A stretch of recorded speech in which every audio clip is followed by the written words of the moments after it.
പരിശുദ്ധമായ ഖുർആൻ അവിടുന്ന് പറയുകയാ, നാളെ നീ പിശാചിന്റെ ആൾക്കാരുടെ കൂടെയാ, ഇബ്ലീസിന്റെ അനുയായി ആയിത്തീരുകയാണ്, ഇബ്ലീസിന്റെ കൂട്ടാളിയായി തീരുകയാണ്. അല്ലാഹു നിന്നെ ഇബ്ലീസിന്റെ കൂട്ടാളിയാക്കുമെന്ന് ഖുർആൻ അവിടുന്ന് പറയുമ്പോ എന്റെ പ്രിയപ്പെട്ട മുസ്ലിമേ, ഇബ്ലീസ് പഠിപ്പിച്ച ഒരുപാട് പേരുടെ ചരിത്രം നമുക്കറിയുമല്ലോ. എത്രയോ കൊലകൊമ്പന്മാരെ ഇബ്ലീസ് പഠിപ്പിച്ചില്ലേ, അവന്റെ അനുയായി ആക്കിയില്ലേ. അതുകൊണ്ട് അല്ലാഹുവിന്റെ പരിശുദ്ധമായ ഖുർആനിനെ പരിഗണിക്കാതെ വരുമ്പോ, അല്ലാഹുവിന്റെ പരിശുദ്ധമായ ഖുർആനിലൂടെ നീ പരിശുദ്ധമായ ഖുർആനിനെ പരിഗണിക്കാതെ വരുമ്പോ അല്ലാഹു സുബ്ഹാനഹു വ തആല ഇബ്ലീസിന്റെ അനുയായിയാക്കുകയാണ്. ഖുർആൻ ഇവിടുന്ന് നമുക്ക് ഒരുപാട് ചരിത്രങ്ങൾ പറയുന്നുണ്ടല്ലോ. അല്ലാഹുവിന്റെ ഉത്ബോധനത്തിനെ തൊട്ട് നീ തിരിഞ്ഞു കളഞ്ഞാൽ ഇബ്ലീസിന് വല്ലാത്ത സ്വാധീനമാ, ഇബ്ലീസിന് നിന്റെ കാര്യത്തിൽ വല്ലാത്ത സ്വാധീനമാണ്.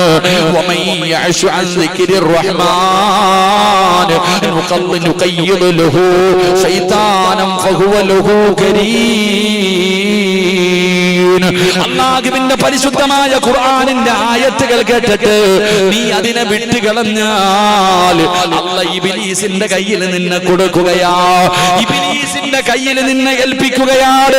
ഇബ്ലീസ് കൂടിക്കഴിഞ്ഞാൽ, ശൈത്താൻ നിന്റെ കൂടെ കൂടിക്കഴിഞ്ഞാൽ പിന്നെ രക്ഷപ്പെടില്ലല്ലോ, പിന്നെ സർവ്വതും തകർന്നല്ലോ. അത് നിന്റെ നാശമാണല്ലോ, നിന്റെ നാശമാണല്ലോ. അതുകൊണ്ടാണ് പടച്ചവനെ പലരും ഇങ്ങനെ ആയിപ്പോയത്, പലരുടെയും ജീവിതം ഇങ്ങനെയായത്. പരിശുദ്ധമായ റമദാൻ മാസത്തിൽ പടച്ചവനെ മുസ്ലിമീങ്ങളെ മാത്രമല്ല, രോഗികളും പ്രായമുള്ളവരും എന്തിന് അമുസ്ലിമീങ്ങൾ പോലും നോമ്പ് പിടിക്കുമല്ലോ.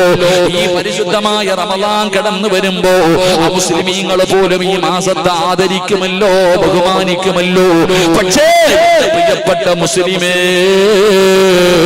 പരസ്യമായി നിന്ന് സിഗരറ്റ് വലിക്കുന്ന അബൂബക്കറിനെ കാണാ, അബൂബക്കർ സിദ്ദീഖ് തങ്ങളുടെ പേരിട്ടിട്ട് പരസ്യമായി വീടി വലിച്ചുകൊണ്ട് നടക്കുന്നവനെ കാണുമല്ലോ, പരസ്യമായി നിന്ന് കുടിക്കുന്നവനെ കാണുമല്ലോ.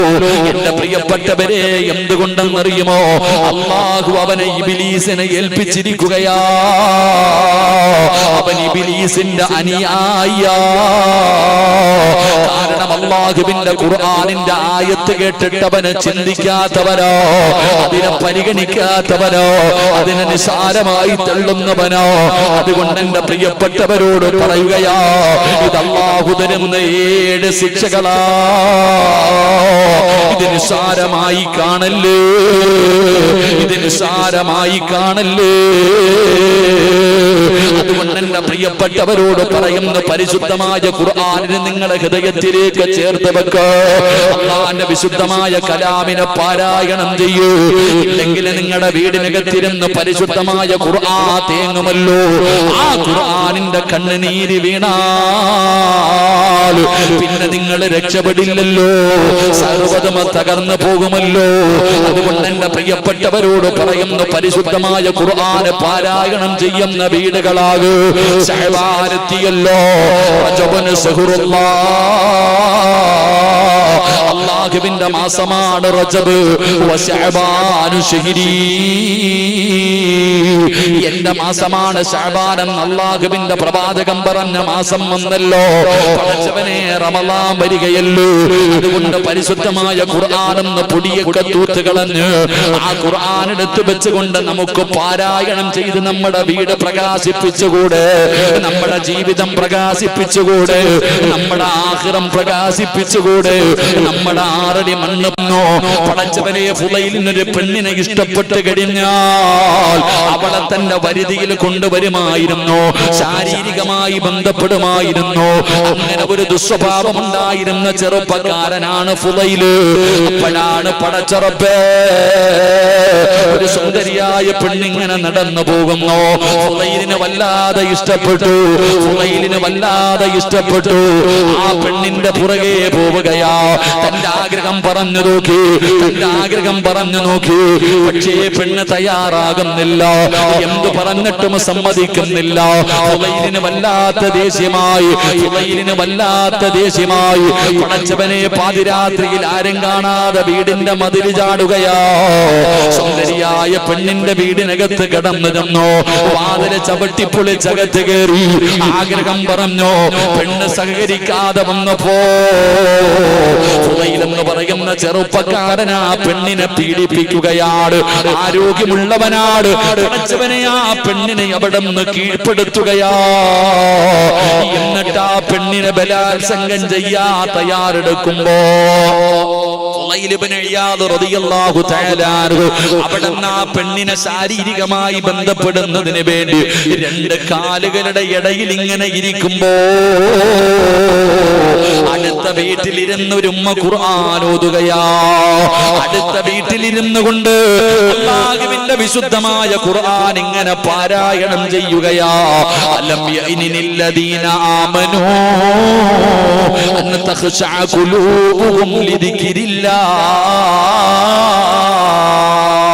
അല്ലാഹുവിന്റെ പരിശുദ്ധമായ ഖുർആൻ അവിടെ ഇരുന്ന് പാരായണം ചെയ്യുകയാണ്.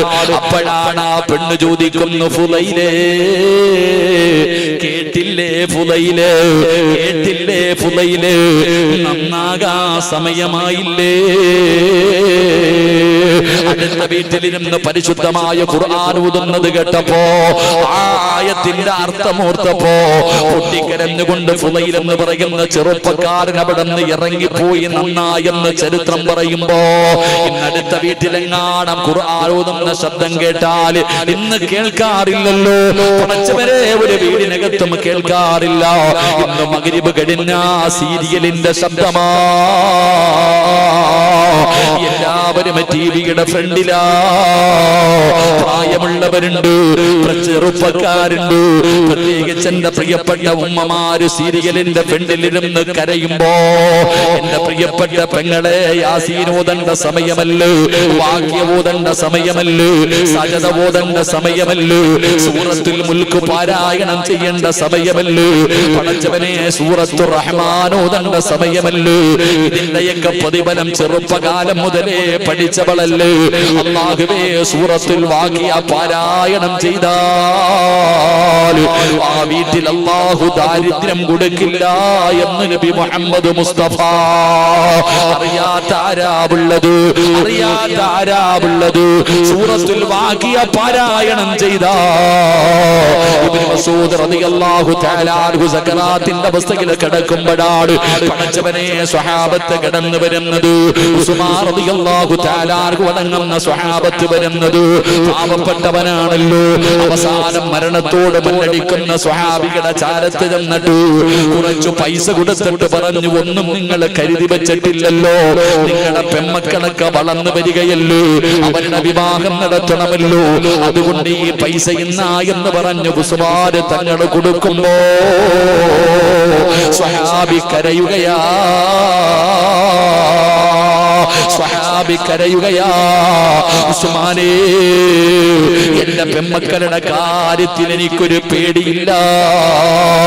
അല്ലാഹുവിന്റെ റസൂൽ അവിടെന്ന് പറഞ്ഞല്ലോ, ഏതെങ്കിലും ഒരു വീടിന്റെ അകത്ത്, ഏതെങ്കിലും ഒരു വീടിന്റെ അകത്ത് മഗ്രിബിന്റെ ഇശാഇന്റെ ഇടയിൽ സൂറത്തുൽ വാഖിയ പാരായണം ചെയ്താ അല്ലാഹു അവർക്ക് ദാരിദ്ര്യം കൊടുക്കില്ല എന്ന് നബി മുഹമ്മദ് മുസ്തഫ സല്ലല്ലാഹു അലൈഹി വസല്ലമ തങ്ങൾ പറഞ്ഞിട്ടുണ്ടല്ലോ. എന്റെ മക്കൾക്ക് ഞാൻ സൂറത്തുൽ വാഖിയ പഠിപ്പിച്ചു കൊടുത്തിട്ടുണ്ട്. എന്റെ മക്കൾ സൂറത്തുൽ വാഖിയ പാരായണം ചെയ്യുന്നുണ്ട്. അതുകൊണ്ട് അവരെ എങ്ങനെ കെട്ടിക്കുമെന്ന് എനിക്ക് പേടിയില്ല, എന്റെ കുടുംബം പട്ടിണിയാകുമെന്ന് എനിക്ക് പേടിയില്ല എന്ന് സ്വഹാബി വര്യനവിടെന്ന് പറഞ്ഞു കൊടുക്കുമ്പോ ഒന്ന് മഗ്രിബ് കഴിഞ്ഞ് വീടിനകത്ത് കയറി ചെന്ന ഉമ്മ സീരിയല് കാണുകയാ. ഓരോ മക്കളും മൊബൈലെടുത്ത് വെച്ചുകൊണ്ട് ഗെയിം കളിക്കുന്ന മക്കളുണ്ട്. പടച്ചവനെ കാർട്ടൂൺ കാണുന്ന മക്കളുണ്ട്. പാല് കുടിക്കുന്ന കുഞ്ഞുമെന്ന കാർട്ടൂൺ കാണുന്ന കാലമാ. എവിടെ ചെന്നാലും ഓരോ കുട്ടികളുടെ കയ്യിലും വലിയ വലിയ ഫോണുകളാ. കാലം ഇങ്ങനെ ആയി പോയില്ലേ? അല്ലാഹുവേ, സൂറത്തുൽ മുൽക്ക് സാധാരണ സൂറത്തല്ലല്ലോ, 6 അടി മണ്ണിനകത്ത് പ്രകാശമാകുന്ന സൂറത്തല്ലേ, 6 അടി മണ്ണിനകത്ത് കൂട്ടുകാരനാകുന്ന സൂറത്തല്ലേ. ആ സൂറത്തുൽ മുൽക്ക് പാരായണം ചെയ്യണമെന്ന് അല്ലാഹുവിന്റെ പ്രവാചകൻ അവിടുന്ന് പഠിപ്പിച്ചല്ലോ. എന്തുകൊണ്ടാണ് ഞാനും നിങ്ങളും പാരായണം ചെയ്യാത്തത്? സൂറത്തു യാസീൻ ഓതണമല്ലോ. സൂറത്തു യാസീൻ ഓതിയിട്ട് ദുആ ചെയ്താൽ ദുആയ്ക്ക് ഉത്തരമുണ്ടെന്ന് നബി മുഹമ്മദ് മുസ്തഫ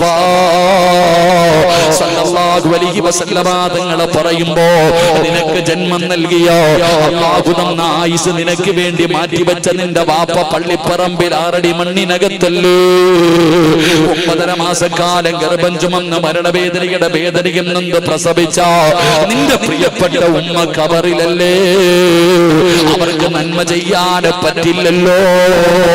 ആ മരിച്ചുപോയവർക്ക് വേണ്ടി വീടിനകത്ത് മഗ്‌രിബ് കഴിഞ്ഞിട്ടിരുന്നൊരു യാസീൻ ഓതിയിട്ട് ദുആ ചെയ്യാൻ നിനക്ക് കഴിയാതെ പോയില്ലേ പെങ്ങള്? സൂറത്തുർ റഹ്മാൻ പാരായണം ചെയ്യുമല്ലോ. അല്ലാഹുവിന്റെ പരിശുദ്ധമായ ഖുർആൻ സൂറത്തുർ റഹ്മാൻ പാരായണം ചെയ്താ റഹ്മത്തിന്റെ മലക്കുകളാ വീട്ടിലേക്ക് വരുമല്ലോ. അല്ലാഹുവിന്റെ മലക്കുകളുടെ സാന്നിധ്യം ഉണ്ടാകുമല്ലോ. എന്തുകൊണ്ടാ ചിന്തിക്കാത്തത്? എന്തുകൊണ്ടാ ചിന്തിക്കാത്തത്? അതുകൊണ്ട് എന്റെ പ്രിയപ്പെട്ടവരോട് പറയുകയാ, നിങ്ങൾ അല്ലാഹുവിന്റെ ഖുർആനിനെ സ്നേഹിക്കണേ, നിങ്ങൾ അല്ലാഹുവിന്റെ ഖുർആനിനെ ബഹുമാനിക്കണേ, നിങ്ങൾ അല്ലാഹുവിന്റെ ഖുർആൻ പാരായണം ചെയ്യണേ, നിങ്ങൾ അല്ലാഹുവിന്റെ ഖുർആനിനെ ഹൃദയത്തിലേക്ക് ചേർത്ത് വെക്കണേ. അതുകൊണ്ട് ഈ രാത്രിയിൽ ഒരുമിച്ച് കൂടിയവരോട് പറയുകയാ, ഇവിടെ ഒരുമിച്ച് കൂടിയവരോട് പറയുകയാ, ഇന്ന് വരെ കഴിഞ്ഞതൊക്കെ പോകട്ടെ, അല്ലാഹു പുറത്തിരുമാറാകട്ടെ, അല്ലാഹു പുറത്തിരുമാറാകട്ടെ.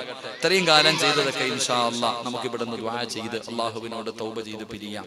പക്ഷേ ഇന്നൊരു തീരുമാനമെടുക്കണം ഇൻഷാ അല്ലാഹ്.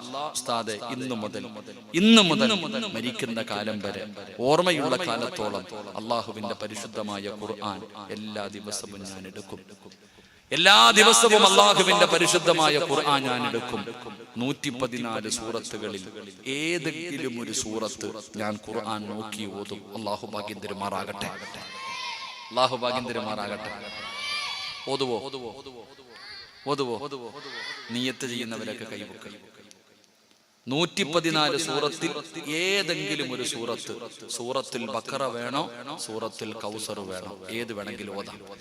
114 സൂറത്തുകളിൽ ഏതെങ്കിലും ഒരു സൂറത്ത് ഖുർആൻ നോക്കി ഓതണം. കാണാതെ ആരും ഓതണ്ട. കാണാതെ ഓതുന്നതിനും കണ്ട് ഓതുന്നതും തമ്മിൽ വ്യത്യാസമുണ്ട്. ഒരാൾ ഖുർആൻ കാണാതെയാണ് ഓതുന്നതെങ്കിൽ ഓതിയ പ്രതിഫലം. പക്ഷെ ഒരാൾ ഖുർആൻ കണ്ടാണ് ഓതിയതെങ്കിൽ കണ്ടോതിയ പ്രതിഫലവും ഓതിയ പ്രതിഫലവും കിട്ടും. അല്ലാഹു ഈമാൻ നൽകുമാറാകട്ടെ. ഇൻഷാ അല്ലാഹ് ഓതിക്കൂടെ?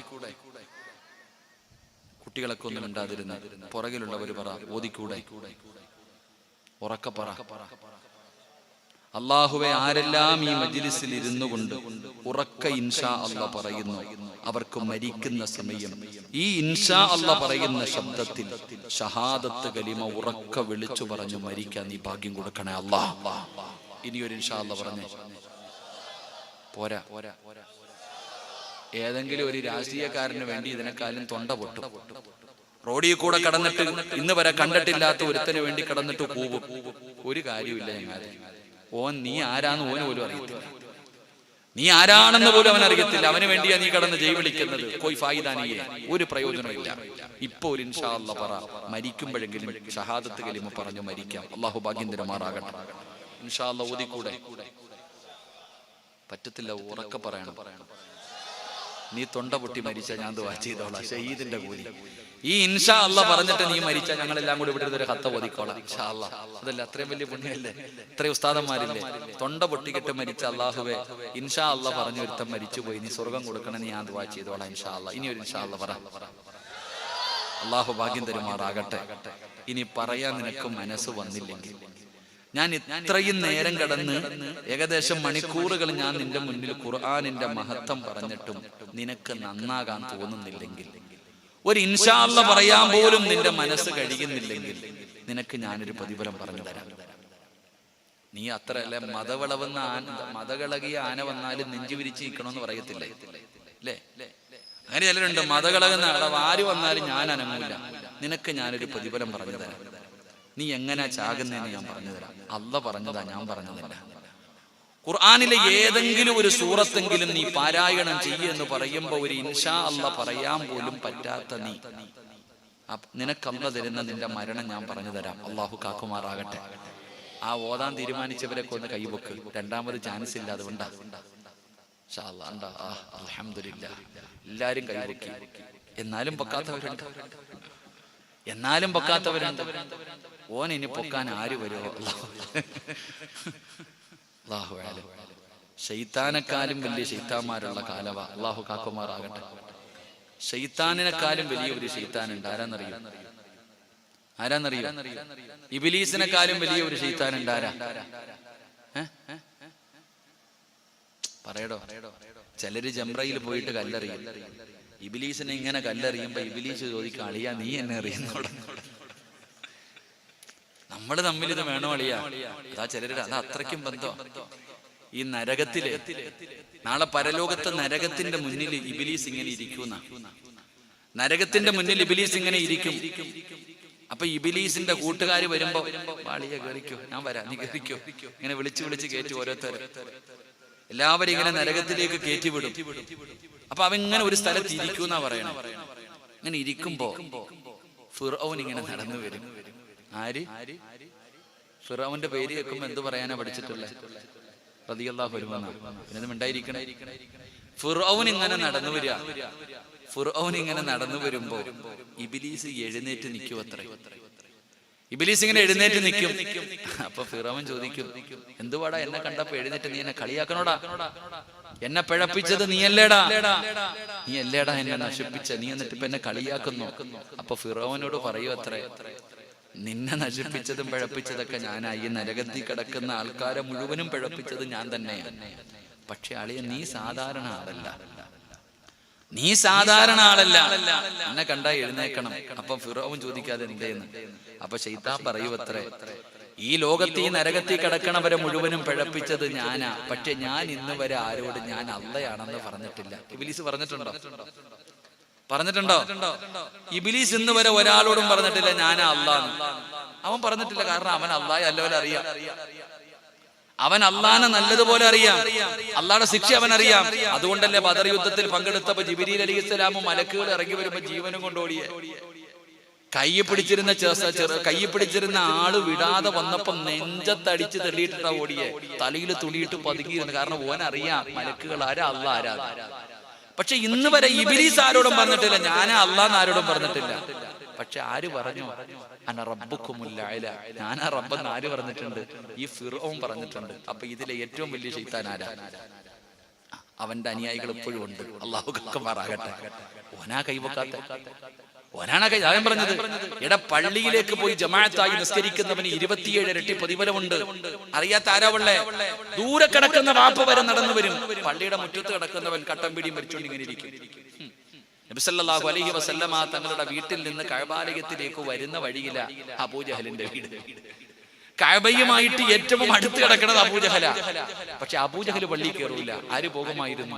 നബി സല്ലല്ലാഹു അലൈഹി വസല്ലമ തങ്ങൾ പോകുമായിരുന്നു. അള്ളാഹു നമുക്ക് ഈമാൻ നൽകുമാറാകട്ടെ. അപ്പൊ ഞാൻ പറഞ്ഞു വന്നത്, ആ ഒരു ഇൻഷാ അല്ലാഹ് പറയാൻ മനസ്സില്ലാത്തവൻ അവൻ ചാകുന്നത് എങ്ങനെയാണെന്ന് ഖുർആൻ പറയുന്നുണ്ട്. അവൻ എങ്ങനാ ചാകുന്നത്, അവന്റെ മരണമൊഴി എന്താണെന്ന് വരെ ഖുർആൻ പറയുന്നു. അള്ളാഹു കാക്കുമാറാകട്ടെ. കേൾക്കണോ? വേണ്ടടോ? നെഞ്ചു പൊട്ടി ചിലപ്പോ ഇപ്പൊ തന്നെ മരിച്ചു പോകും. ആ ആയത്ത് കേട്ടാൽ ആ ചാകുമ്പോ അവൻ എന്താ പറയണെന്ന്, മരണമൊഴിക്ക് വിലയുണ്ടെന്ന് ലോകത്ത് ആദ്യം പറഞ്ഞത് ഖുർആനാ. എന്ന് പറയത്തില്ലേ മരണമൊഴിക്ക് വലിയ വിലയില്ലേ? എങ്കിലും മരണമൊഴിക്ക് ഏറ്റവും കൂടുതൽ വിലയുണ്ടെന്ന് ആദ്യം പറഞ്ഞത് ഖുർആനാ. ഖുർആൻ പറയുന്നുണ്ട് അവൻ ചാകുന്നത് എങ്ങനാ, അവൻ അവസാനമായിട്ട് പറയുന്ന വാക്കെന്താ? അള്ളാഹു കാക്കുമാറാകട്ടെ. വേണോ? അത് പറഞ്ഞിട്ട് ഈ മജ്ലിസിന്റെ ബർക്കത്ത് മഹത്വം കളയണ്ട. അല്ലാഹു ഈമാൻ നൽകുമാറാകട്ടെ. അതുകൊണ്ട് ഒരു സൂറത്ത് ഓതാൻ ഞാൻ പറഞ്ഞു.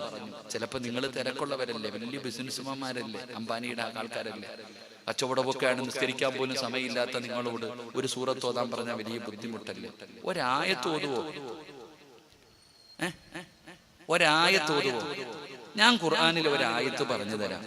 ഈ ആയത്ത് ആരെങ്കിലും എല്ലാ ദിവസവും പാരായണം ചെയ്താൽ അള്ളാഹു അവന് സ്വർഗം കൊടുക്കുമെന്ന് നബി മുഹമ്മദ് മുസ്തഫ. എന്ത് കിട്ടും? ഒറ്റ ആയത്ത് ഓതിയ സ്വർഗം കിട്ടും. അള്ളാഹു ഭാഗ്യം തരുമാറാകട്ടെ. ഇനി പറ, ഓതുവോ? എടാ, ഒരു സൂറത്തിൽ നിന്ന് ഒരു ആയത്തിലേക്ക് ഇറങ്ങിയില്ലേ? ഇനിയെങ്കിലും പറ, ഓതിക്കൂടെ? എന്റെ പ്രിയമുള്ള സഹോദരങ്ങൾ, അള്ളാഹുവിന്റെ പരിശുദ്ധമായ ഖുർആനിലെ ഈ ആയത്ത് നിങ്ങൾ പാരായണം ചെയ്യും.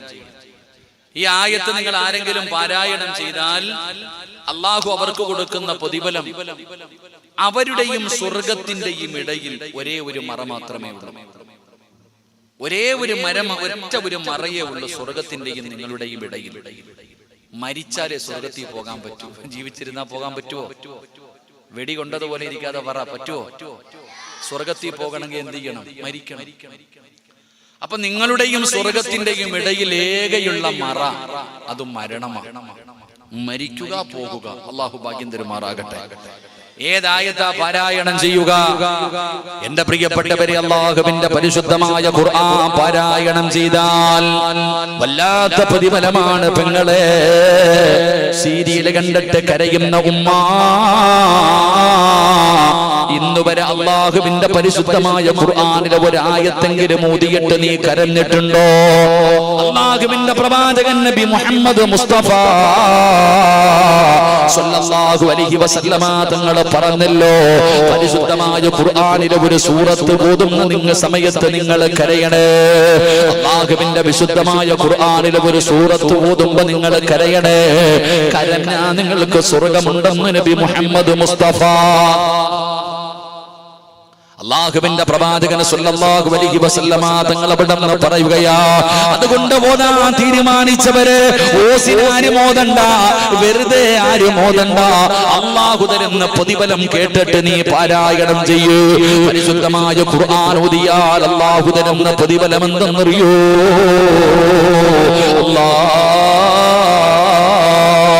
നമ്മുടെ ജീവിതത്തിലെ ഏറ്റവും വലിയ മോഹമാണ് പടച്ചവനെ ഈമാനുള്ള മരണം വേണം. സ്വർഗത്തിൽ പോകണമെന്നല്ല വേണ്ടത്. നമ്മുടെ ജീവിതത്തിലെ ഏറ്റവും വലിയ മോഹം എന്തെന്നറിയുമോ? ഈ ലോകത്ത് നിന്ന് യാത്ര പറയുന്ന സമയം ലാ ഇലാഹ ഇല്ലല്ലാഹ് ഷഹാദത്ത് കലിമ പറഞ്ഞു മരിക്കണമെന്ന് കൊതിക്കുന്നവരാ, ആഗ്രഹിക്കുന്നവരാ. എല്ലാവരും ആഗ്രഹിക്കുമല്ലോ. പലരുടെയും മയ്യത്ത് കണ്ടല്ലോ, വെള്ളിയാഴ്ച ദിവസം മരിച്ചവരെ കണ്ടല്ലോ, മരിച്ചു കിടക്കുന്ന സമയത്ത് പുഞ്ചിരിക്കുന്ന മുഖത്തോടെ കിടന്നവരെ കണ്ടല്ലോ. എങ്കിൽ അല്ലാഹുവിന്റെ ഖുർആൻ ഓതുമെന്ന് തീരുമാനിച്ചവരെ അല്ലാഹു തരുന്ന ഒന്നാമത്തെ പ്രതിഫലം എന്തെന്നറിയുവോ? ഈമാനുള്ള മരണമാ, ഈമാനുള്ള മരണമാ. ഈമാനുള്ള ഒരു മരണം നിനക്ക് വേണോ? ഈ ലോകത്ത് നിന്ന് യാത്ര പറയുമ്പോ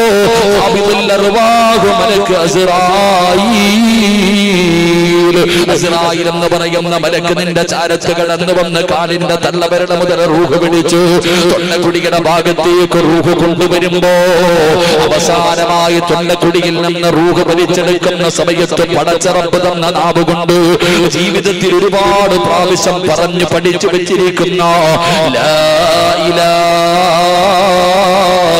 ഇല്ലല്ലാഹ് മുഹമ്മദുർ റസൂലുള്ളാഹ്. ഈ ഷഹാദത്ത് കലിമ പറഞ്ഞുകൊണ്ട് മരിക്കാം നിനക്ക് മോഹമുണ്ടോ? അല്ലാഹു തരുന്ന ഒന്നാമത്തെ പ്രതിഫലമാണ് വാപ്പാ. എന്റെ പ്രിയപ്പെട്ട ഉമ്മമാരേ, അല്ലാഹുവിന്റെ പരിശുദ്ധമായ ഖുർആൻ വിടുന്ന പാരായണം ചെയ്താൽ അല്ലാഹു തരുന്ന ഒന്നാമത്തെ പ്രതിഫലം. അല്ലാതെ പലരും പറയും ഉസ്താദേ എന്റെ ബാപ്പ മരിച്ചത് വെള്ളിയാഴ്ച രാവിലാ, എന്റെ ഉമ്മ മരിച്ചത് 27-ാം രാവിലാ, എന്റെ ഉമ്മ സകാദത്ത് കലിമ പറയുന്നത് ഞാൻ കേട്ടു ഉസ്താദ്, എന്റെ ഉപ്പ തഹജ്ജുദ് നിസ്കരിച്ചിട്ടാ മരണപ്പെട്ടത്. പറഞ്ഞുകൊണ്ട് നടക്കുന്ന മക്കളോട് ഞാൻ പറയുകയാ, നിനക്കൊന്നും കിട്ടില്ലടാ ചെറുപ്പക്കാരാ. നിന്റെ ബാപ്പ വെള്ളിയാഴ്ച മരിച്ചാ നിനക്കൊരു ചുക്കുമില്ല, നിനക്കല്ല ഒരു പ്രതിഫലവും തരൂല. പെങ്ങളെ, നിനക്കൊരു പ്രതിഫലവും കിട്ടൂല. ആ ഉമ്മ വെള്ളിയാഴ്ചയാണ് മരിച്ചതെങ്കിൽ ആ ഉമ്മയുടെ വയറ്റിൽ കിടന്ന നീയും അങ്ങനെ മരിക്കടി പെണ്ണെ. അപ്പോഴാ നീ ആ ഉമ്മയുടെ മകളാകുന്നത്. ബാപ്പ വെള്ളിയാഴ്ച ദിവസമാണ് മരിച്ചതെങ്കിൽ നീ റമളാനിലെ വെള്ളിയാഴ്ച മരിച്ചു കാണിക്കൂ. അപ്പോഴാണ് നീ ആ ഉപ്പയുടെ മകനാകുന്നത്. അതുകൊണ്ട് ഞാൻ പറയുന്നു, കൈമുക്കിയവര്, രാത്രിയിൽ ഇവിടെ ഇരുന്ന് കൊണ്ട് ഖുർആൻ ഓതുമെന്ന് തീരുമാനിച്ചവര്, അല്ലാഹു തരുന്ന ഒന്നാമത്തെ പ്രതിഫലം എന്തെന്നറിയുമോ? നല്ല മരണമാ, ഈമാനുള്ള മരണമാ. രണ്ടാമത്തെ പ്രതിഫലം കേൾക്കണോ? രണ്ടാമത്തെ പ്രതിഫലം കേൾക്കണോ? പടച്ചവനെ, ചിലരൊക്കെ മരിച്ചു കിടന്നപ്പോ അവരുടെ മുഖത്തിട്ടിരുന്ന വെള്ളത്തുണി ഉയർത്തുമ്പോ അവരുടെ മുഖത്ത് വല്ലാത്ത പ്രകാശമാ. അല്ലാഹുവേ, എന്തൊരു പ്രകാശമെന്നറിയോ, എന്തൊരു പ്രകാശമെന്നറിയോ. പടച്ചവനെ, ചിലരുടെയൊക്കെ മുഖം കാണുമ്പോ സമസ്തയുടെ പണ്ഡിതന്മാരായിരുന്ന പടച്ചവനെ, അതാ ഈ അടുത്ത് മരണപ്പെട്ടു പോയ അത്തിപ്പറ്റ ഉസ്താദിന്റെ മുഖം കണ്ടവരല്ലേ?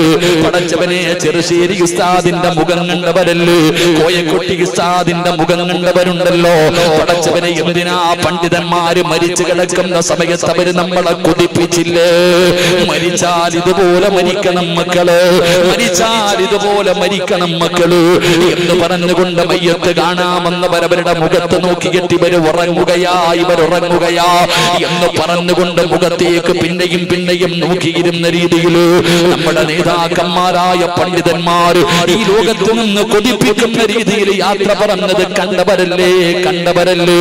അതുകൊണ്ട് അതുപോലെ ഒരു മരണം നിനക്ക് വേണോ? എന്റെ പ്രിയപ്പെട്ട SKSSF-ന്റെ പ്രവർത്തകരോട്, മക്കളെ പരിശ്രമിക്കടാ. ഇതൊന്നും വെറുതെയാകില്ല, ഇതൊന്നും വെറുതെയാകില്ല. നിനക്ക് അല്ലാഹു തരുന്ന പ്രതിഫലം വല്ലാത്ത വലുതാ. അതുകൊണ്ട് എന്റെ പ്രിയപ്പെട്ടവരോട് പറയുന്നു, പലരും മരിച്ചു കിടന്നപ്പോ അവരുടെ മുഖത്ത് വല്ലാത്ത പ്രകാശമാ, അവരുടെ ചുണ്ടിൽ വല്ലാത്ത പുഞ്ചിരിയായിരുന്നു. പടച്ചവനെ, ജീവിച്ചിരുന്ന കാലത്ത് ഭാര്യ ഭർത്താവിന്റെ കൂടെ നടക്കാറില്ല.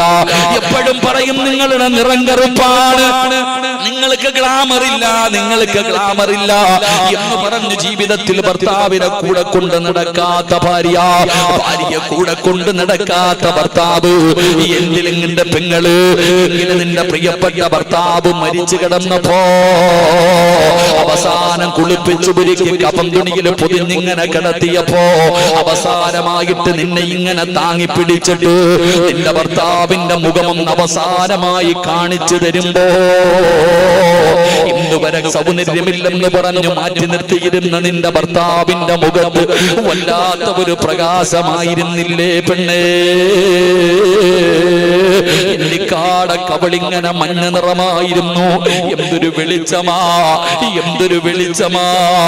എന്റെ ഭർത്താവിന്റെ മുഖം എനിക്കിപ്പോഴും ഓർമ്മയുണ്ടെന്ന് പറയുന്ന ഭാര്യമാര്, അല്ലാഹുവേ, മോനെ മരിച്ചു കിടക്കുമ്പോ ചിരിക്കുന്ന ഒരു മരണം വേണം. എടാ, നിന്നെ കുറ്റം പറയുന്നവർ ജീവിച്ചിരിക്കുമ്പോ നിന്നെ കുറ്റം പറയും, നിന്നെ കളിയാക്കും, നിന്നെ പരിഹസിക്കും, നിന്നെ നാണം കെടുത്തും, നിന്നെ ചീത്ത പിടിക്കും, നിന്നെ തല്ലാൻ വരും. പക്ഷേ നീ മരിച്ചെന്നറിയുമ്പോ ഇവൻ വരുവടാ. ഈ സഹോദരങ്ങളോട് പറയുകയാ, എല്ലാവരോടും ഞാൻ പറയുകയാ, നിങ്ങളെ കളിയാക്കും, പരിഹസിക്കും, നാണം കെടുത്തും, എല്ലാം പറയും. നിന്നെ ഒരുപാട് വേദനിപ്പിച്ചവനായിരിക്കും. പക്ഷേ ഇവിടത്തെ പള്ളിയിൽ നിന്ന് നീ മരിച്ചെന്ന് വിളിച്ചു പറയുമ്പോ നാട്ടുകാര് മൊത്തവും കാണാൻ വരുമല്ലോ, നാട്ടുകാര് മുഴുവനും വരുമല്ലോ. നീ പോകാതിരുന്ന നാണക്കേടല്ലേ? അതുകൊണ്ട് ഇന്നുവരെ നിന്നെ കുറ്റം പറഞ്ഞവൻ നിന്റെ മയ്യത്ത് കാണാൻ നിന്റെ വീടിനകത്ത് കയറി വരും. വരി വരിയായി നിന്നിട്ട് അവസാനം നിന്റെ മുന്നിൽ വന്ന് വന്നിട്ട് മുഖത്തിട്ടിരിക്കുന്ന വെള്ള തുണി ഉയർത്തുമ്പോ നിന്റെ മുഖത്ത് കാണുന്ന ചിരി കണ്ടിട്ട് അവന് പോലും കൊതി തോന്നും. ഇന്ന് വരെ നിന്നെ കുറ്റം പറഞ്ഞ നാവ് കൊണ്ട്, ഇന്ന് വരെ നിന്നെ പരിഹസിച്ച നാവ് കൊണ്ട് അവൻ ഇറങ്ങിപ്പോകുമ്പോ പറയണം, മരിച്ചാൽ ഇങ്ങനെ മരിക്കണം, മരിച്ചാൽ ഇങ്ങനെ മരിക്കണം. അല്ലാഹുവേ, എനിക്കും ഇങ്ങനെ ഒരു മരണം തരണേ അല്ലാ. അവൻ പറയണമടാ, അവൻ ദുആ ചെയ്യുന്ന രീതിയിൽ അങ്ങനെയാണ് നീ മരിക്കേണ്ടത്. അതുകൊണ്ട് ഈ സദസ്സിലിരിക്കുന്നവരോട് പറയുകയാണ്, അല്ലാഹുവിന്റെ ഖുർആൻ നിങ്ങൾ മുറുകെ പിടിച്ചാൽ, ആ ഖുർആൻ നിങ്ങൾ പാരായണം ചെയ്താ നഷ്ടമില്ല സഹോദരാ. മരിച്ചു കിടക്കുമ്പോ ഇതുപോലെ കിടക്കാ, മരിച്ചു കിടക്കുമ്പോ ഇതുപോലെ കിടക്കാ. പ്രതിഫലം കേൾക്കണോ, പ്രതിഫലം കേൾക്കണോ? ഞാൻ വെറുതെ പറഞ്ഞതല്ല.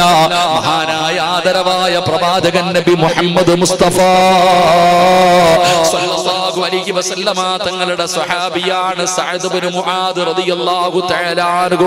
സഅദ് ഇബ്നു മുആദിന്റെ ചരിത്രം അറിയോ? ചെറുപ്പക്കാരനായിരുന്നു. 30ാമത്തെ വയസ്സിലാ മുസ്ലിമായത്. തുച്ഛമായ കൊല്ലമേ മുസ്ലിമായി ജീവിച്ചുള്ളൂ. 6ഓ 8ഓ വർഷമാണ് ഈ ചെറുപ്പക്കാരൻ മുസ്ലിമായിട്ട് ജീവിച്ചത്. പക്ഷേ ഈ സഅദ് ഇബ്നു മുആദ് എന്ന് പറയുന്ന ചെറുപ്പക്കാരൻ മരിച്ചപ്പോ അല്ലാഹുവിന്റെ അർശ് കുലുങ്ങിയടാ ചെറുപ്പക്കാരാ. 8 കൊല്ലമോ 6 കൊല്ലമോ മുസ്ലിമായി ജീവിച്ചുള്ളൂ. ഈ ചെറുപ്പക്കാരൻ മരിച്ചപ്പോ അല്ലാഹുവിന്റെ സിംഹാസനം പോലും കുലുങ്ങുകയാണ്. എന്തൊരു മരണമായിരുന്നെന്നറിയോ? സഅദ് റളിയല്ലാഹു തആല അൻഹുവിന്റെ ജനാസ കാണുന്നവര് കൊതിച്ചുപോയി. എന്തൊരു ചിരിയാ റബ്ബേ, എന്തൊരു പ്രകാശമാ റബ്ബേ. അങ്ങനെ വല്ലാത്ത ഒരു മരണമായിരുന്നു, വല്ലാത്ത കൊതിപ്പിക്കുന്ന ഒരു മരണമായിരുന്നു. സഅദ് റളിയല്ലാഹു തആല അൻഹുവിന്റെ ജനാസ കൊണ്ടുപോകുമ്പോ മയ്യത്ത് ചുമക്കുന്ന സ്വഹാബികൾ പറയുകയാ, മയ്യത്തിന് ഭാരമില്ല നബിയേ, മയ്യത്തിന് ഭാരമില്ല നബിയേ. ഈ സദസ്സിലിരിക്കുന്ന ഉപ്പമാരോട് ഉമ്മമാരോട് പറയുകയാ, നിന്റെ മയ്യത്ത് ചുമക്കുന്നത് കള്ളുകുടിയനല്ല, വ്യഭിചാരിയല്ല, നിസ്കരിക്കാത്തവനല്ല, കള്ള് കഞ്ചാവ് മടിച്ച് നടക്കുന്നവനല്ല, അല്ലാഹുവിനെ മറന്ന് നടക്കുന്ന തോന്നിവാസിയല്ല നിന്റെ മയ്യത്ത് ചുമക്കുന്നത്. പിന്നെ ഖുർആൻ ഓതിയ, ഖുർആനിനെ സ്നേഹിച്ച നിന്റെ മയ്യത്ത് ചുമക്കാ അല്ലാഹുവിന്റെ മലക്കുകൾ വരും വാപ്പാ. അല്ലാഹുവിന്റെ മലക്കുകൾ വരില്ലേ? അതല്ലേ VVIP എന്ന് പറഞ്ഞാൽ, അതിനല്ലേ മരണമെന്ന് പറയുന്നത്. ആകാശത്ത് നിന്ന് മലക്കുകൾ ഇറങ്ങി വരികയാണ്. അല്ലാഹുവിന്റെ പ്രവാചകനെ തള്ളവിരൽ കുത്തികെട്ടാ നടന്നു പോകുന്നത്. സ്വഹാബത്ത് ചോദിച്ചു, നബിയേ യാ റസൂലല്ലാഹ്, അല്ലാഹുവിന്റെ നബിയേ, എന്തേ നബിയെ തള്ളവിരൽ കുത്തിയിട്ട് നടക്കുന്നത്? സ്വഹാബാ, സ്ഥലമില്ല സഹാബ. ആകാശത്ത് നിന്ന് 70,000 മലക്കുകൾ ഇറങ്ങി വന്നു. എനിക്ക് കാലുകുത്താ സ്ഥലമില്ല, എനിക്ക് നടക്കാ സ്ഥലമില്ല. മലക്കുകൾ ഇറങ്ങി വന്നു. സഹാബ, മയ്യത്തിന് ഭാരമില്ലാത്ത കാരണം ചുമന്നത് മലക്കുകളാ സഹാബ. നിങ്ങൾ വെറുതെ തോളിൽ വെച്ചതാണ്, ചുമന്നിരുന്നതും മലക്കുകളാണ്. എന്റെ പ്രിയപ്പെട്ടവരെ, സഅദ് റളിയല്ലാഹു തആല അൻഹുവിന് മയ്യത്ത് കബറടക്കുന്നതിന് വേണ്ടി കബർ കുഴിച്ച മനുഷ്യനുണ്ടല്ലോ. കബർ കുഴിച്ചു കൊണ്ടിരിക്കുമ്പോ മണ്ണിന് വല്ലാത്ത സുഗന്ധമാ. ഈ നാട്ടിൽ കബർ കുഴിക്കുന്നവരോട് ചോദിക്ക്, വല്ലവർക്കും കബർ കുഴിക്കുമ്പോ എന്തെങ്കിലും അനുഭവപ്പെട്ടിട്ടുണ്ടോ? ചിലർക്ക് വേണ്ടി കബർ കുഴിക്കാൻ വല്ലാത്ത ഉത്സാഹമാണ്, പെട്ടെന്ന് കബർ കുഴിക്കും. വല്ലാത്ത ഒരു പരിമളമാ ചെറുപ്പക്കാരാ. കബർ കാണാത്ത നിന്നോട് ഇത് പറഞ്ഞിട്ട് കാര്യമില്ല. നീ പള്ളിപ്പറമ്പിൽ പോകില്ലല്ലോ, പോകണം ചെറുപ്പക്കാരാ. കള്ളുകുടി മാറണോ? നിന്റെ വൃത്തികെട്ട സ്വഭാവം മാറണോ? എടാ, ഒരു ഹോസ്പിറ്റലിലും പോകണ്ട, ഒരു മരുന്നും കഴിക്കണ്ട. അല്ലാഹുവിന്റെ റസൂല് പറഞ്ഞത് പള്ളിപ്പറമ്പിൽ പോകാനാ. പള്ളിപ്പറമ്പിൽ വെറുതെ ഒന്ന് പോകടാ. ഏത് ദുസ്വഭാവവും മാറും മോനെ. ഖബറിന്റെ ആഴം സോദരാ നീ നോക്ക്, അതിൽ നിന്നെ മെല്ലെ ഇറക്കലും മുന്നോർക്ക്. ഇതുപോലെ ജീവിതകാലമില്ലൊരു കുണ്ട്, കുടുസായതും കണ്ടിട്ടുമുണ്ടോ പണ്ട്? പറ്റുമെങ്കിലും ഇറങ്ങടാ, പേടിയല്ലേ നിനക്ക്? ഞാൻ പറയുന്ന നീ പള്ളിപ്പറമ്പിൽ പോയിട്ട് കുഴിച്ചിട്ടിരിക്കുന്ന കബറിനകത്തൊന്ന് ഇറങ്ങി ഒന്ന് നിൽക്കണം മോനെ. ഒരൊറ്റ നിമിഷം മതിയടാ, നിന്റെ എല്ലാ ദുസ്വഭാവവും മാറുമല്ലോ. പെങ്ങള് പറയും, സിറാജ് ഉസ്താദേ, സീരിയല് കാണുന്നത് നിർത്തണമെന്ന് ആഗ്രഹമുണ്ട്. റജബ് വന്നിട്ട് പോലും ഞാൻ നന്നായില്ല. വൈകുന്നേരമായാൽ എനിക്കത് കണ്ടേ പറ്റൂ ഉസ്താദേ എന്ന് പറയുന്ന പെങ്ങളെ, നന്നാകണമെങ്കിൽ ഒരു വഴി പറയാ. ഈ നാട്ടിൽ ഏതെങ്കിലും ഒരു പെണ്ണു മരിച്ചാ നീ മരിച്ച വീട്ടിൽ പോകണം. നീ മരിച്ച വീട്ടിൽ പോകണം. എന്നിട്ട് ചോദിക്കണം, മയ്യത്ത് കുളിപ്പിക്കുന്നത് എവിടെയാണ്? മയ്യത്ത് കുളിപ്പിക്കുന്നത് എവിടെയാണ്? എന്നിട്ട് മയ്യത്ത് കുളിപ്പിക്കുന്ന സ്ഥലത്ത് പോയൊന്ന് നിൽക്കു പെണ്ണേ. നിന്നെ പോലെ ജീവിച്ച ഒരു പെണ്ണ് കിടക്കുന്ന കിടപ്പ് കാണാ. ഒരു ദിവസം നീയും അതുപോലെ കിടക്കേണ്ടവളാണല്ലോ. ജീവിതത്തിലും മാറ്റം വരും പെങ്ങളെ. അല്ലാഹുവേ, സഅദ് റളിയല്ലാഹു തആല അൻഹുവിന് ഖബർ കുടിക്കുന്ന മനുഷ്യൻ നോക്കുമ്പോ മണ്ണിന് വല്ലാത്ത പരിമളം, വല്ലാത്ത ഒരു സുഗന്ധം. 6 അടി മണ്ണിന്റെ ഖബർ കുടിച്ചു. അവസാനം ഖബറിനടിയിൽ നിന്ന് ഒരു പിടി മണ്ണുവാരി മടിയിൽ വെക്കുകയാണ്. ഒരു പിടി മണ്ണുവാരി തന്നെ മടിയിൽ വെച്ചു. പടച്ചവനെ, ഖബറടക്കി വീട്ടിലേക്ക് ചെല്ലുമ്പോ വല്ലാത്ത സുഗന്ധമാ, വല്ലാത്ത സുഗന്ധമാ. പടച്ചവനെ, ആ ഖബർ കുടിച്ച മനുഷ്യനുണ്ടല്ലോ, സഅദ് റളിയല്ലാഹു തആല അൻഹുവിനെ സ്വപ്നം കാണുകയാണ്. അവിടെ നിന്ന് ചോദിച്ചു, സഅദേ, നീ മരിച്ചപ്പോ നിന്റെ മുഖത്ത് വല്ലാത്ത പ്രകാശമായിരുന്നല്ലോ, നിന്റെ ചുണ്ടിൽ വല്ലാത്ത പുഞ്ചിരിയായിരുന്നല്ലോ. നിന്നെ ഖബറടക്കാൻ മലക്കുകൾ ഇറങ്ങി വന്നല്ലോ. നിന്റെ ജനാസ ചുമന്നത് മലക്കുകളായിരുന്നല്ലോ. നിന്റെ ഖബറിലെ മണ്ണിന് പോലും സുഗന്ധമായിരുന്നല്ലോ. സഅദേ, എന്ത് നന്മയാ നീ ചെയ്തത്? എന്ത് നന്മ ചെയ്തതിന്റെ പേരിലാണ്? നിനക്ക് ഖബർ കുഴിച്ച മനുഷ്യനല്ലേ ഞാൻ. എനിക്കൊന്നു പറഞ്ഞതാ സഅദേ, അല്ലാഹ് നിനക്ക് തന്ന പ്രതിഫലം എന്തിനാണ്? അപ്പോഴാണ് സഅദ് തങ്ങൾ പറഞ്ഞത്, ഞാൻ ഓതിയ ഖുർആനിന്റെയും ഞാൻ പിടിച്ച സുന്നത്ത് നോമ്പിനും അല്ലാഹു എനിക്ക് തന്ന പ്രതിഫലമാ. ഇത് സിറാജ് വെറുതെ പറഞ്ഞതല്ല, ഇത് ഹദീസാണ്. ഇത് സഅദ് ഇബ്നു മുആദ് റളിയല്ലാഹു തആല അൻഹുവിന്റെ ചരിത്രമാണ്. അതുകൊണ്ട് എന്റെ പ്രിയപ്പെട്ടവരോട് പറയുകയാ, അല്ലാഹുവിന്റെ പരിശുദ്ധമായ ഖുർആനൊന്ന് പാരായണം ചെയ്യണേ, ഹൃദയത്തിലേക്ക് ചേർത്ത് വെക്കണേ. എന്റെ പ്രിയപ്പെട്ട ചെറുപ്പക്കാരാ, ജന്നത്തുൽ ബഖീ എന്ന് പറയുന്ന മദീനത്ത് മുത്തുനബിയുടെ മക്കൾ കിടക്കുന്ന ഖബർസാനിലേക്ക് കടന്നു പോകുമ്പോ അതിന്റെ മധ്യഭാഗത്തൊരു സഹാബി കിടക്കുന്നുണ്ട്, മഹാനായ സയ്യിദുനാ ഉസ്മാൻ ഇബ്നു അഫ്ഫാൻ റളിയല്ലാഹു തആല അൻഹു. ആരാണ് ഉസ്മാൻ തങ്ങളെന്നറിയുമോ? തന്റെ വീട് മുഴുവനും ശത്രുക്കൾ വളഞ്ഞിട്ടിരിക്കുമ്പോ ഉസ്മാൻ റളിയല്ലാഹു തആല അൻഹു വെള്ളിയാഴ്ച ജുമുഅ നിസ്കരിക്കാൻ പോലും പള്ളിയിൽ വിടാതെ ഉസ്മാൻ തങ്ങളുടെ വീട് ശത്രുക്കൾ വളഞ്ഞിരിക്കുമ്പോ ഉസ്മാൻ തങ്ങൾ അല്ലാഹുവിന്റെ പരിശുദ്ധമായ ഖുർആൻ എടുത്തു വെച്ച് പാരായണം ചെയ്യുകയാണ്. അപ്പോഴാണ് വീടിന്റെ വാതിൽ കത്തിക്കുന്നത്. ശത്രുക്കൾ വീടിനകത്ത് കയറി വന്നു. ഉസ്മാൻ റളിയല്ലാഹു തആല അൻഹുവിന്റെ കയ്യിലേക്ക് വെട്ടുകയാണ്. ഉസ്മാൻ തങ്ങളുടെ ഇടത് കൈ എവിടെന്ന് വെട്ടിമുറിക്കുകയാണ്. അപ്പോഴാണ് റബ്ബേ, ഉസ്മാൻ റളിയല്ലാഹു തആല അൻഹുവിന്റെ പ്രിയപ്പെട്ട ഭാര്യ അവിടെന്ന് കണ്ടുകൊണ്ടിറങ്ങി വരികയാണ്. ഓടി വന്നിട്ട് പിടിക്കുമ്പോ ഉസ്മാൻ തങ്ങളുടെ ഭാര്യയുടെ 2 കൈയും അവിടെന്ന് വെട്ടിമുറിക്കുകയാണ്. മഹദി അവിടെന്ന് പിടഞ്ഞ് താഴെ വീണു. ഉസ്മാൻ റളിയല്ലാഹു തആല അൻഹുവിന്റെ താടിയിൽ പിടിച്ചു. ശരീരം മുഴുവനും വെട്ടി നുറുക്കുമ്പോ അല്ലാഹുവിന്റെ ഖുർആൻ താഴെ വെച്ചില്ല. അത്രയും വെട്ടുകൊള്ളുമ്പോഴും ഉസ്മാൻ തങ്ങൾ നെഞ്ചത്തിങ്ങനെ ഖുർആൻ പിടിച്ചിരിക്കുകയാ. മോനെ, വെട്ടുകൊണ്ടിട്ട് ഉസ്മാൻ തങ്ങളുടെ ശരീരത്തിൽ നിന്ന് രക്തം ഇങ്ങനെ ഖുർആനിന്റെ മുകളിൽ വീഴുകയാ.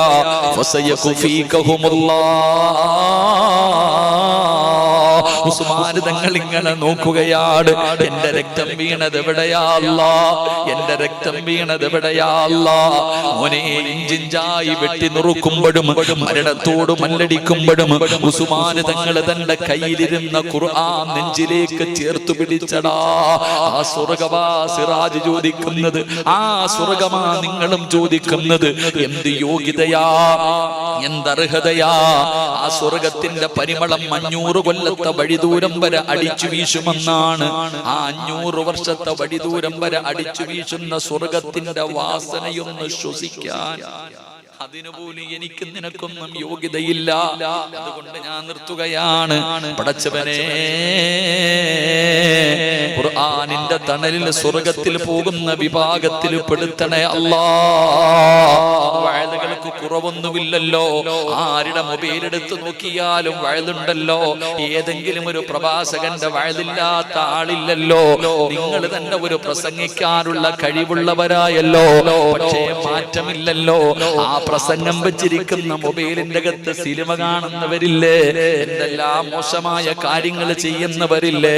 അതുകൊണ്ട് എന്റെ പ്രിയപ്പെട്ടവരോട് പറയുകയാ, നമ്മൾ ഇത്ര പേര് ഇവിടെ ഒരുമിച്ച് കൂടി വെറുതെ 2 മണിക്കൂർ ഓളം കാണിച്ച് ബഹളം വെച്ച് പിരിഞ്ഞിട്ട് കാര്യമില്ല.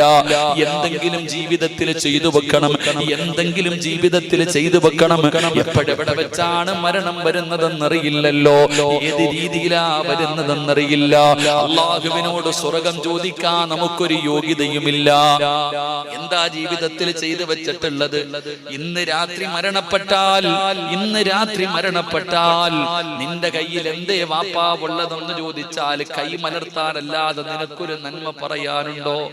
50 കൊല്ലം നിസ്കരിച്ചതിൽ ഒരു വഖത്ത് റബ്ബ് സ്വീകരിച്ചിട്ടുണ്ടോ എന്ന് നിനക്ക് പറയാൻ കഴിയുമോ?